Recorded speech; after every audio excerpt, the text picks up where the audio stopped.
Salut à tous, c'est TotalXBet. Aujourd'hui, on se retrouve pour une vidéo prono sur les matchs de Cave, la Coupe du Monde du 30 mars.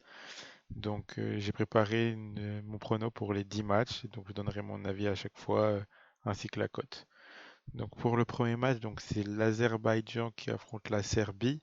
Donc, on peut voir que l'Azerbaïdjan, ils ont joué qu'un match, parce que le deuxième match, c'est un match amical. Ils ont perdu 1-0 contre le Portugal et ils ont perdu 2 en amical contre le Qatar. Alors que la Serbie, ils ont gagné 3-2 contre l'Irlande et ils ont fait match nul de partout contre le Portugal. Donc pour moi, sur ce match, je verrai pas de surprise. Une équipe de la Serbie qui est assez solide et avec un bon effectif. Donc sans surprise, je choisis la Serbie qui est cotée à 1,40. Ensuite, le deuxième match, c'est Chypre contre la Slovénie.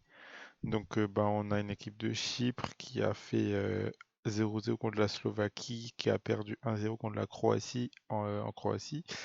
Et on a une équipe de la Slovénie qui a gagné 1-0 contre la Croatie au premier match et qui au deuxième match a perdu 2-1 contre la Russie.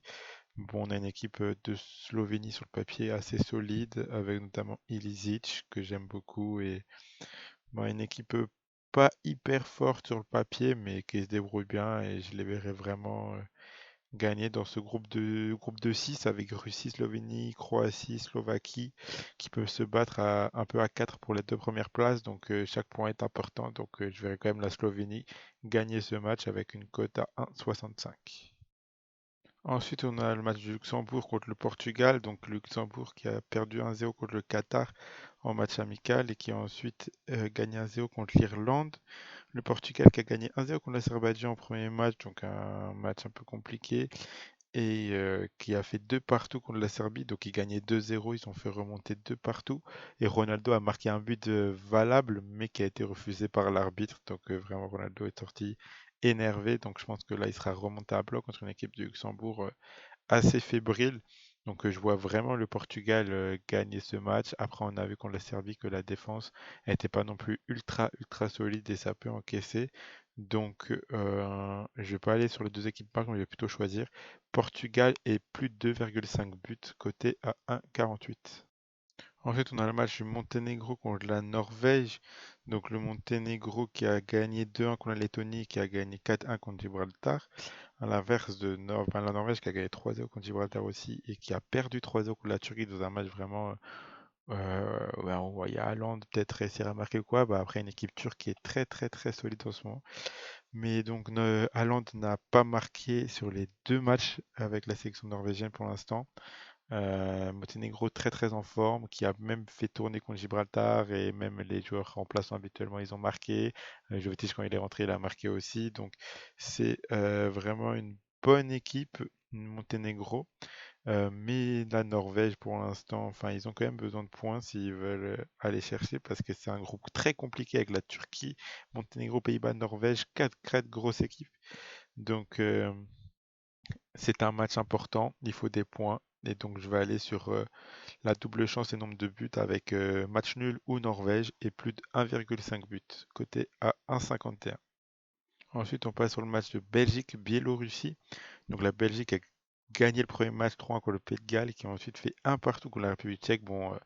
Avec des conditions climatiques, beaucoup de pluie, le terrain vraiment boueux. Enfin, vraiment après, la République tchèque est une bonne équipe aussi. Ils sont très très solides, mais la Belgique, je pense en conditions normales, aurait peut-être gagné ce match. La Biélorussie, qui a fait 1-1 contre le Honduras en match amical et qui a ensuite gagné 4-2 contre l'Estonie. Donc une équipe biélorusse que j'aime beaucoup avec des joueurs qui se connaissent très bien, qui jouent bien ensemble, assez régulièrement même en club. Ça joue bien offensivement, ça marque des buts, mais bon, ça encaisse aussi. La Belgique, c'est très solide. C'est aussi un groupe un peu compliqué avec Pays de Galles, Biélorussie, Belgique, République tchèque. Des équipes qui peuvent tout un petit peu avoir leur chance. Donc la Biélorussie ne laissera pas passer des points assez facilement. Donc un peu contre les bookmakers, mais je vais choisir le but des deux équipes, les deux équipes marques, coté à 2,73. Le match de la Turquie contre la Lettonie, des Turcs impressionnants, vraiment une des équipes les plus impressionnantes dans cette trêve internationale. Ils ont gagné 4-2 contre les Pays-Bas au premier match, alors qu'ils menaient 3-0 même. Après, ils ont gagné 3-0 contre la Norvège. Donc c'est vraiment une équipe très très impressionnante qui joue très très bien ensemble avec des joueurs comme Burak Yılmaz qui était un petit peu mou en championnat, qui là est incroyable durant cette trêve internationale. À l'inverse, ben, la Lettonie, c'est deux matchs de défaite. Bon, ils ont perdu 2 contre le Monténégro, ils ont perdu 2-0 contre les Pays-Bas. Les Pays-Bas qui devaient gagner vu qu'ils avaient perdu le premier match. Donc bon, c'est une équipe vraiment assez faible. La Turquie ils sont très très très en forme. Donc sans trop de surprises, je vais choisir la Turquie gagne de 2 buts ou plus, côté à 1,43. Maintenant, Slovaquie-Russie, ben, une équipe russe impressionnante, 2 matchs de victoire. Ils ont gagné 3-1 contre Malte, ils ont gagné 2-1 contre la Slovénie. Donc, bon, à chaque fois dans les 2 matchs, les deux équipes ont marqué, sauf qu'ils ont tous les 2 matchs, ils les ont gagnés. Ensuite, ben, la Slovaquie, ils ont fait 2 matchs nuls. Ils ont fait 0-0 contre Chypre et 2 partout contre Malte. Donc, Chypre et Malte, c'est des équipes enfin, qui sont sur le papier vraiment pas hyper fortes, font pas partie des équipes vraiment fortes. Et la Slovaquie n'a pas réussi à gagner un seul des 2 matchs. Donc, pour moi, la Russie est clairement supérieure avec des joueurs comme Dzyuba qui est très très fort en sélection et même en club. Donc c'est une équipe très solide, la Russie, depuis quelques années maintenant. Donc sans trop de surprise, je vais aller sur la victoire de la Russie côté à 1,76. Croatie-Malte, ben, on a une équipe croate qui a vraiment perdu le premier match alors que personne s'y attendait vraiment. Bon, ils ont perdu 1-0 contre la Slovénie, mais ils n'ont même pas réussi à marquer. Donc la Slovénie a bien joué, mais la Croatie a été un peu décevante. Au deuxième match, ils gagnent seulement 1-0 contre Chypre. Euh, En marquant juste avant la mi-temps, mais après ils n'ont pas réussi à mettre le deuxième. Donc vraiment une équipe croate moyennement en forme sur la trêve nationale, on va dire.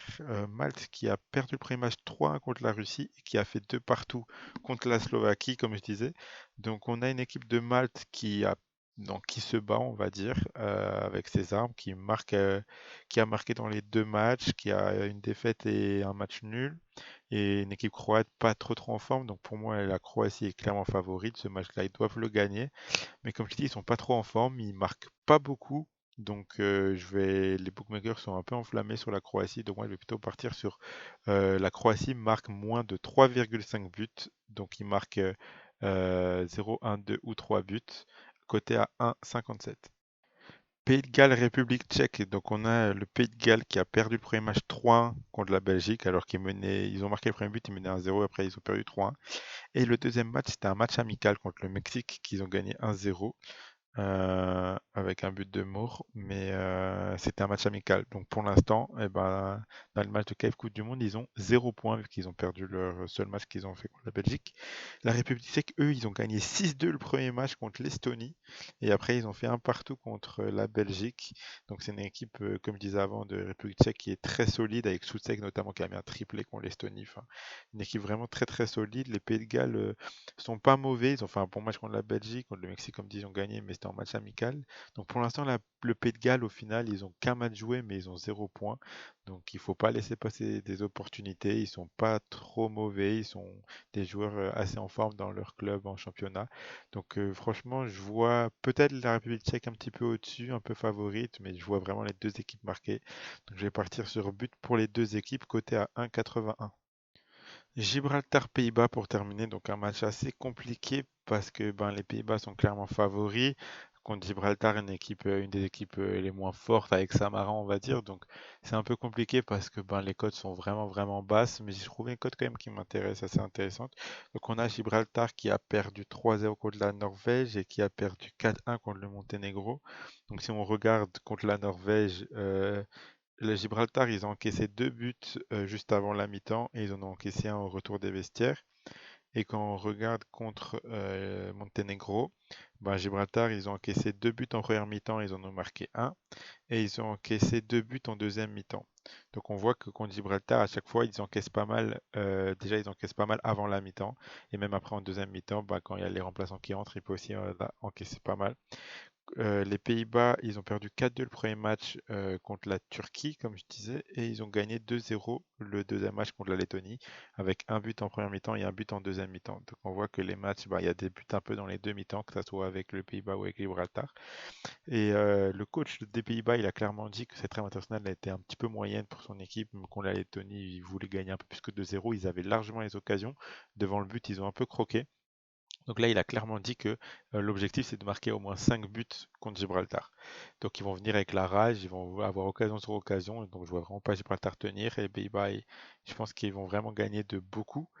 Donc même les écarts de but, les cotes sont pas très intéressantes. Donc moi, j'ai trouvé un prono qui me plaît pas mal. C'est qu'il y aura plus de 1,5 buts dans chaque mi-temps. C'est coté à 1,59. Donc ça veut dire qu'il y aura au minimum 2 buts dans chacune des deux mi-temps. 2 buts en tout dans chacune des deux mi-temps. Donc coté à 1,59. Voilà, j'ai fait le tour des 10 matchs de qualification à la Coupe du Monde donc d'aujourd'hui.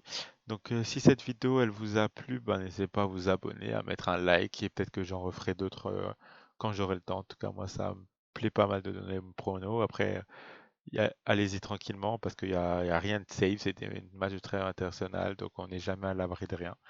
Mais si ça vous a plu, n'hésitez pas à le dire en commentaire, dire vos pronoms en commentaire, à liker et à vous abonner. On se retrouve pour la prochaine vidéo. Allez, ciao tout le monde!